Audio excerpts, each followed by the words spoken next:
अस्सलाम वालेकुम। अच्छा, ये चांस वाली लॉट दोबारा हमारे पास आ चुकी है। मर्दाना और लेडीज़ जैकेट की ये लॉट है। सबसे पहले इसके रेट बता दूं, सिर्फ और सिर्फ 135 रुपये के अंदर आपको ये मर्दाना और लेडीज़ जैकेट की लॉट दी जा रही है। माल माशाल्लाह पहले भी हमने काफ़ी दिया है और आज भी इसका माल अल्हम्दुलिल्लाह कस्टमर को काफ़ी गया है।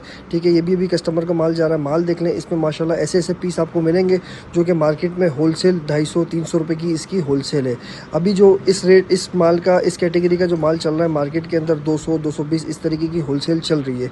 ये आपको सिर्फ और सिर्फ 135 रुपये के अंदर माल दिया जा रहा है। ये सिर्फ जगह क्लियर करने के लिए इसका ये रेट कर दिया है। सिर्फ और सिर्फ 135 रुपये के अंदर आपको मर्दाना और लेडीज़ जैकेट का स्टॉक ही दिया जा रहा है। हालांकि होलसेल जो इस माल की चल रही है वो 200-220 चल रही है। अच्छा, गोदाम में रोशनी कम थी जिसकी वजह से आपको ब्लैक कलर बहुत ज़्यादा डल नज़र आ रहा होगा और वीडियो में ब्लैक कलर बहुत ही हल्का नज़र आता है, लेकिन ये जेट ब्लैक कलर है। ठीक है, जैसे रेड कलर, ये भी डार्क कलर है, ये थोड़ा सा वीडियो में आपको हल्का नज़र आ रहा है। माल माशाल्लाह अच्छा है। लाइनिंग वाला पीस भी आपको दिया जाएगा। बाकी जिस तरीके के रेट है उस तरीके की फिर चीज़ होती है, बल्कि उससे अच्छी ही चीज़ आपको इंशाल्लाह ये दी जाएगी। सिर्फ 135 रुपये के अंदर आपको माल दिया जा रहा है। माल देख लें, ज़बरदस्त है। पीसीस देख लें, इसमें लेडीज़ मर्दाना मिक्स दिया जाएगा। बाकी ये पूरी लॉट है। ये देखें, लॉट में से भी आपको रैंडमली मैं एक का दुक्का दाना आपको ज़मीन पर रख के दिखा देता हूँ। ये देखें, माल माशाल्लाह अच्छा है। जिस भाई को भी चाहिए इसका कम से कम 200 पीस का ऑर्डर कर सकता है। पूरे पाकिस्तान में डिलीवरी अवेलेबल है।